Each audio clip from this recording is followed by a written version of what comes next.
So, if you follow my TikTok or browse YouTube shorts, you may have stumbled across some of my 3 random Stardew Facts videos. So I thought I'd just sit down and do a big video just talking about some of the more important ones. Starting with basic to more advanced. Now I'll be talking about post-community center stuff after Fact 15, so keep that in mind. I'm just gonna get into it. This video isn't anything too special. Number 1, farm types. So, farm types, definitely something to keep in mind when you're picking out a farm. Like beach farm, like it says, good foraging and fishing, a lot of open space. This farm actually has the most open space out of any of these farms here, even more than the standard farm.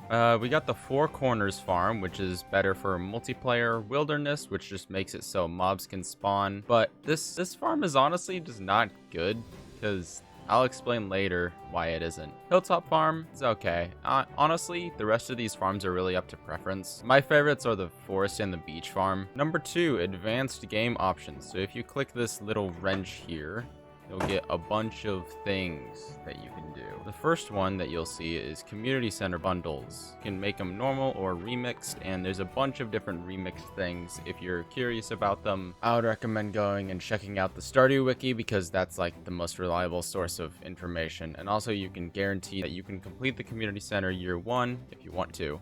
You can also remix the mine rewards, make it so the monsters spawn on the farm at night. This is what I was talking about with the wilderness farm. And you can make it so the profit margin is lower or normal if you want to challenge. You can add multiplayer options to a single player world, but yeah, that's pretty much it for the advanced game options. So number 3 should be goals for a save file. So let's say I just hop into a world and I have no idea what I'm gonna do. I just want to play the game. That's totally fine. You know, a lot of people play like that. It's just I can tell you that I definitely get distracted easily. I'll just say that much. So I like to have goals. So let's say I wanted my goal to be like, you know, customize my character however I wanted to. This guy looks good. And I like choose my pet, whatever. Boom, boom, boom. All that's done. So I just go in with my name, and then I go. The farm name and stuff doesn't really matter. I'm just using this as an example. So let's say I just wanted to go to marriage. Like that was my goal. Then I just name my farm that. But just like an overarching goal, not the main focal point. So I'm not like speedrunning the game to get to marriage. That's just my eventual end goal. Favorite thing is amazing. Anyway, tip number 4 is about energy consumption. So energy consumption on the first day. Oh, I'm using CJB cheats menu, by the way. Energy consumption on the first day is definitely a big problem because you only have 270 energy, and since you don't have any skills leveled up, all of the fuel breaks cost 2. And this generally applies for like a lot of other parts of the game as well. You always want to make sure that your energy is topped up, because if let me just chop some trees. Oh, I have 1 hit break on. Okay, so if you see here, I'm starting to feel exhausted after cutting down a bunch of trees. And if I chop 2 more times, my energy is at 0. But then if I chop 1 more time, I feel sluggish from overexertion. So basically that just means that I move slow, you know, everything is terrible and awful, horrible. You chop slower, and if you swing a tool 10 more times, you then pass out and you lose up to 500 G, or I think it's like 5%. Yeah, always making sure that your energy is at a good level is always a good thing to do. And if you're playing in multiplayer, you'll actually regain energy if you stay in bed. That's always a nice thing to keep in mind. And then I woke up and I'm at full energy. But if you do pass out from energy loss, oh hey, I got a geode. If you do pass out from energy loss, then you will only come back with half of your energy instead of full, so do keep that in mind. The next thing I want to talk about is what you should do with your first lot of money. So the first thing that I would recommend that everyone does with their first bit of money is to, if I just go here, I know I'm cheating, I don't care, is to come to Pierre's and buy the backpack upgrade, because inventory space is definitely one of the struggles of this game. Even with a full inventory, your inventory can fill up quite fast, especially if you have it where you have like a bunch of different stuff in your inventory. So let's say like bombs here and like food items, and then your tools, and then, you know, like a bunch of crap from the mines. It's definitely good to just have the extra inventory space. And another thing that I want to talk about, number 6, is the time. If you see up here, time actually moves by fast when you're having fun. I know, crazy. But no, that isn't the point what I'm trying to get across. You always want to keep in mind the time, what the time is. Because if you're in the mines and you see that it's 12 a.m., there's a good chance, if you're new to the game, you won't make it back to your house in time. You gotta keep an eye out for the time. But at 12 a.m., if I skip to that there, you'll see here it says it's getting late. The timer goes red and your character will have like a ZZZ above their head. So you always got to keep that in mind, as well as keep in mind your energy.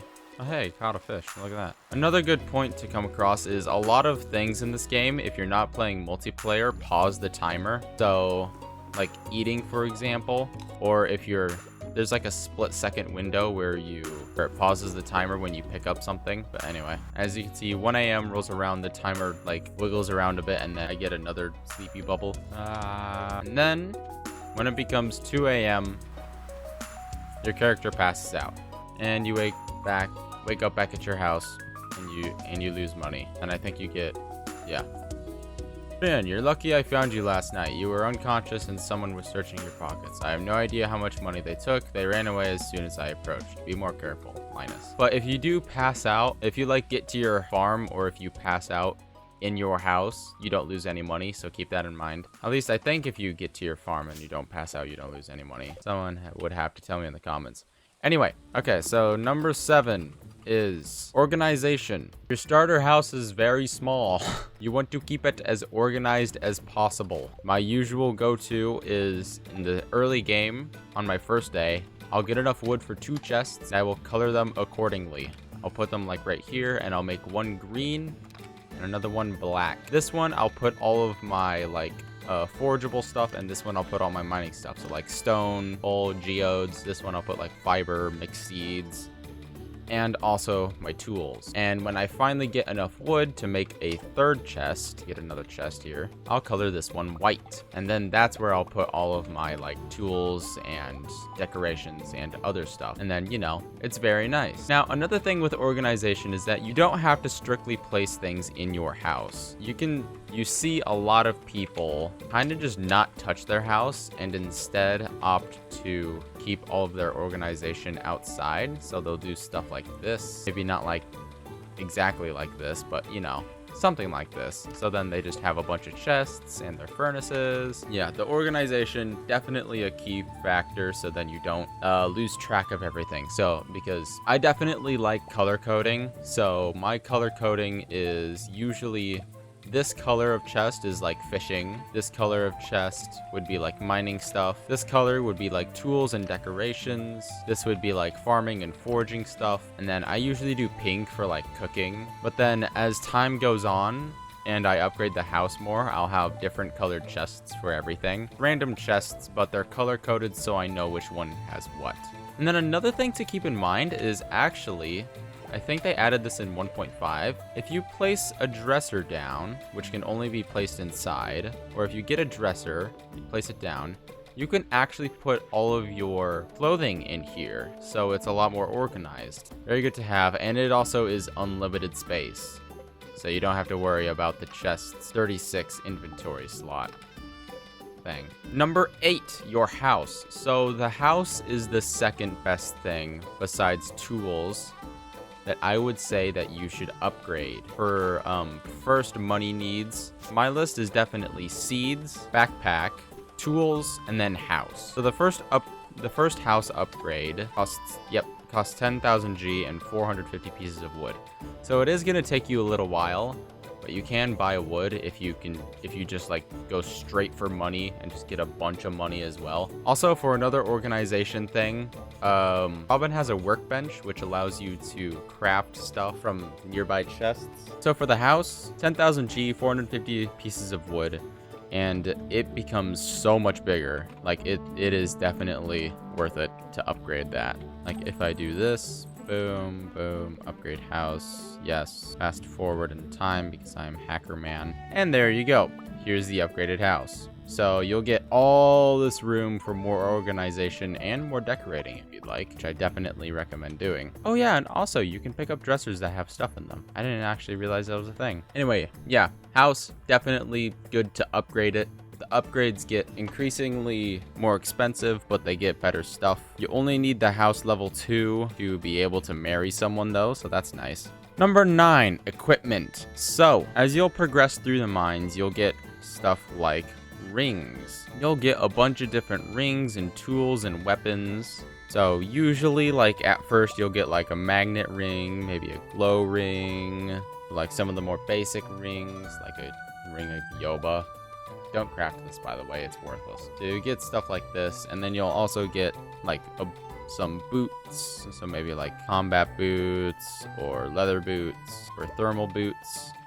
Just a bunch of different boots, and it also changes the color of your shoesies here, which makes sense. And then if you aren't wearing, it's just basic shoes. And also, like I said earlier, upgrading your tools is definitely one of the best things to do early game. Upgrading the watering can, the copper, if you don't like using sprinklers, is a much more effective method, or even steel.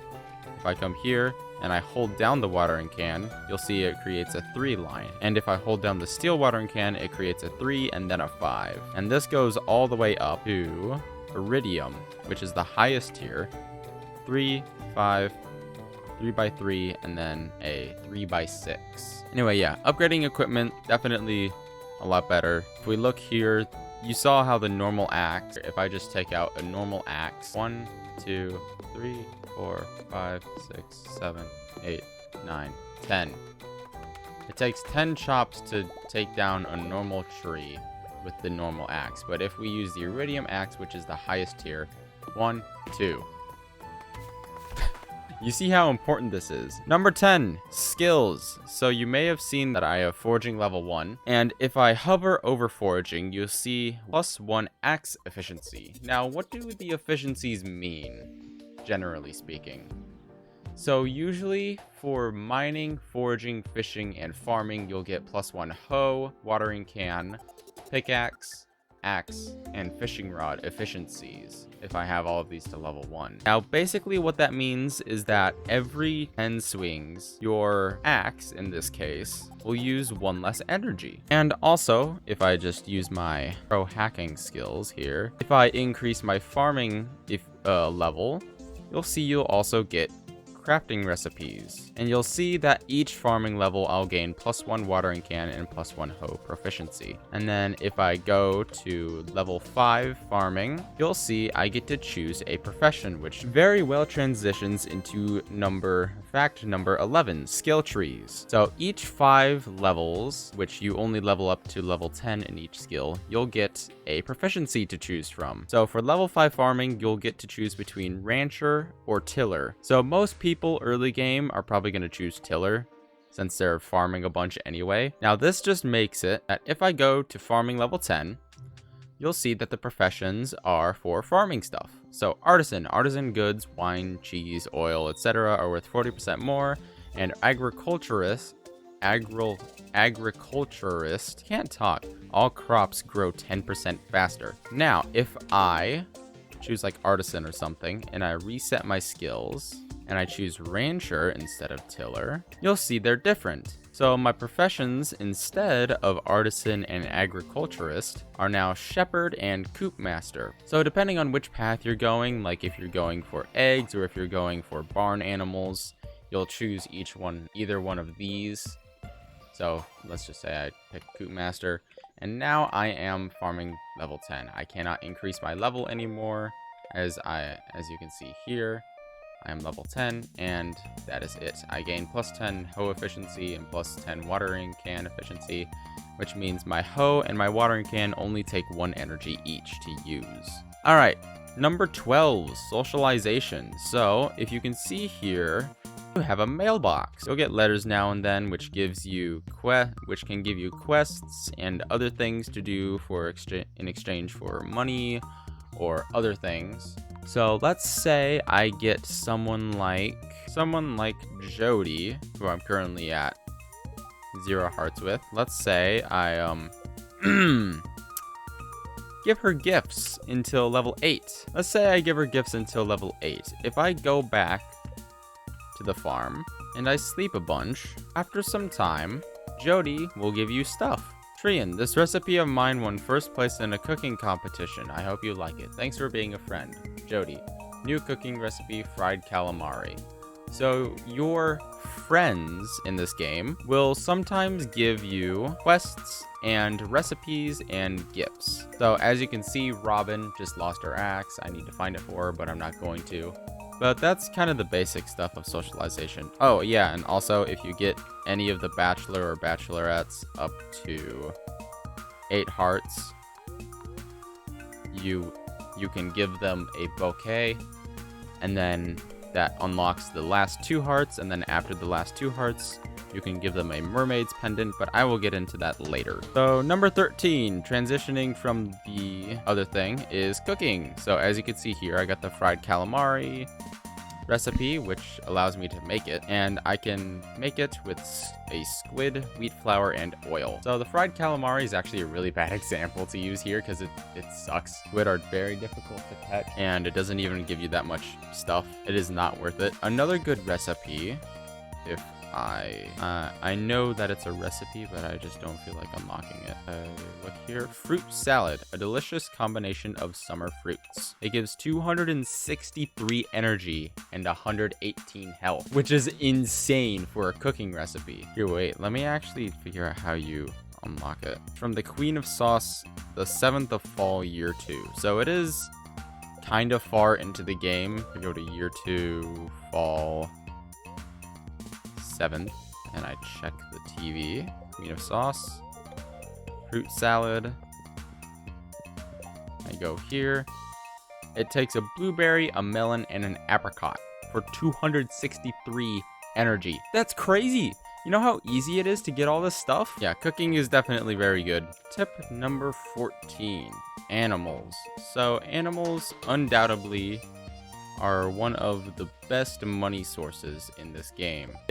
If I go over to Robin's here and I go to construct farm buildings, you'll see that you can craft a coop and a barn, a well, a silo, which allows you to store hay, a mill, a shed, which I will get into this later, a fish pond, which I will also get into later. Very helpful. But the things that I want to talk about right now is the coop and the barn. So the barn, 6,000 G, 350 wood, and 150 stone. And if I build it, good on you, Robin. Unfortunately, I don't care. And I go back to the farm, see that the barn is already done. So normally it takes a couple days for this to be built, and then you'll come inside here, and then this is the place where you can put hay. There's like water, which just stays full. You don't have to worry about that. You can also open this and have your animals come out.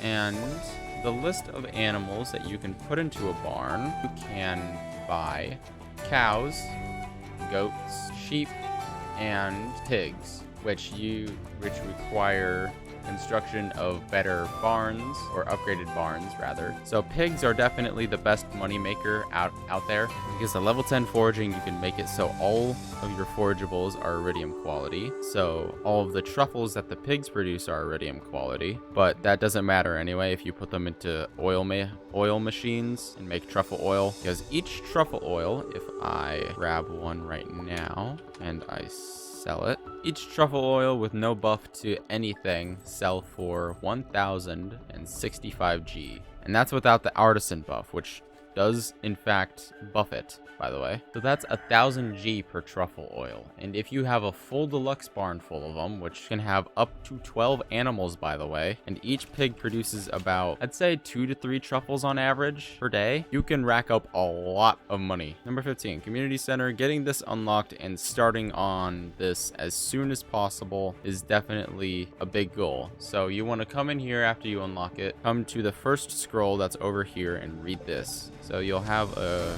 quest rat problem, which makes it so you have to come over here and read this, which you cannot read. You go to the farm, and then you'll get a letter in the mail. My sources tell me you've been poking around inside the old community center. Why don't you pay me a visit? My chambers are west of the forest lake in the stone tower. I may have information concerning your rat problem. M. Rasmodius Wizard. So you'll want to walk over to the wizard's tower, down Cindersap Forest, past the pond to the wizard tower right here, and you'll get a cutscene. Now, I've seen this cutscene multiple times, so basically he just gives you drugs. That's all you need to hear.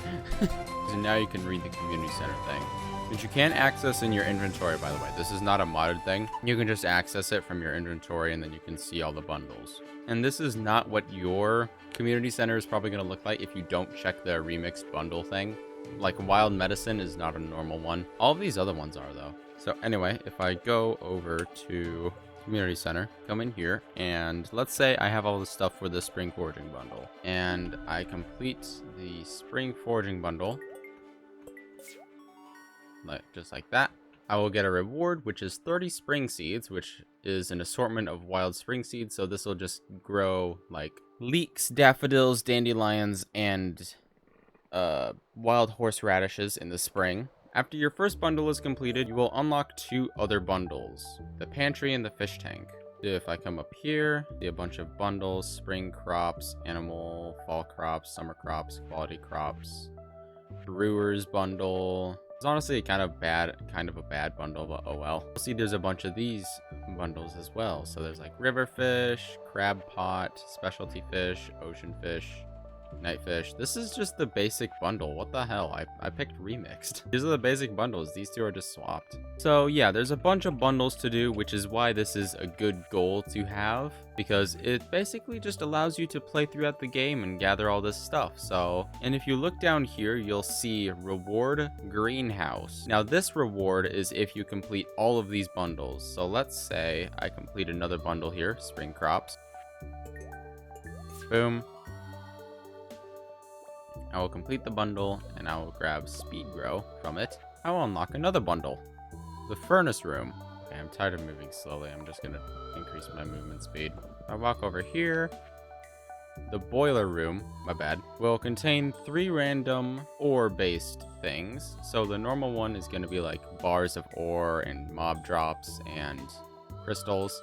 This one is gonna be crystals. So we got gems here, engineer's bundle, iridium ore, battery pack, 5 refined quartz, blacksmith's bundle, 3 random bars, and for the reward for this is the minecarts being repaired. So the minecarts being repaired is definitely a really good thing, because that allows you to traverse Stardew Valley very easily. So I'm just going to actually go ahead and complete this. I'm going to complete this bundle completely.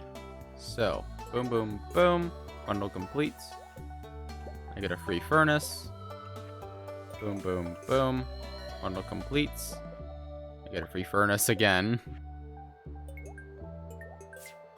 Boom, bundle completes. I get a lucky lunch.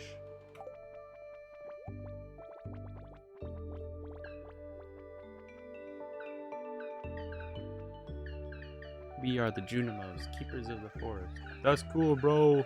I don't care though. And now you'll see the boiler room is complete.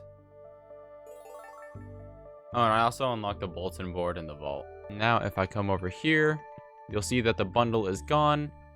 The Junimo is hurriedly running over with the gift and picks up the star. Oh, and also the music here is very nice.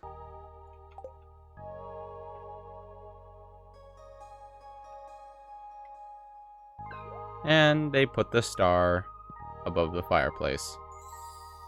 And you'll see I have 1 star out of 6, which is basically out of the 6 different bundles that you can complete. Oh, and you also get a little Junimo friend. Anyway, bulletin board, fodder bundle, forger's bundle, chef's bundle, children's bundle, and field research bundle.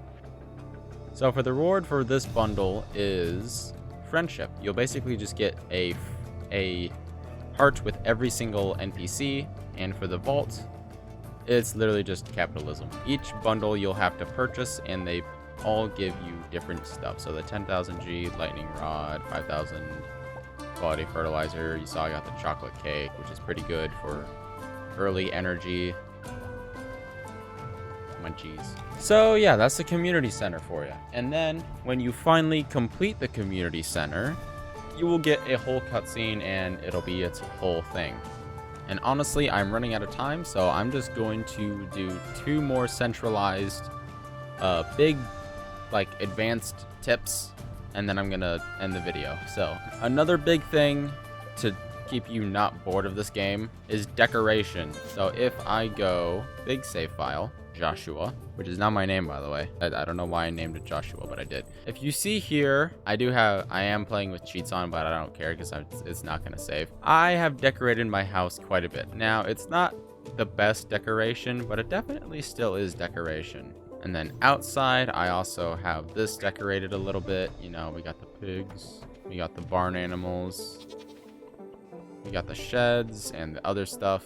And we also have the tree farm, which transitions into another fact, which is farms. So having a big tree farm like this definitely does help with wood problems, because trust me, you're gonna run out of wood a lot. So having a bunch of wood is definitely helpful. So having large scale farms like this definitely does help you when wood consumption becomes an all-time high.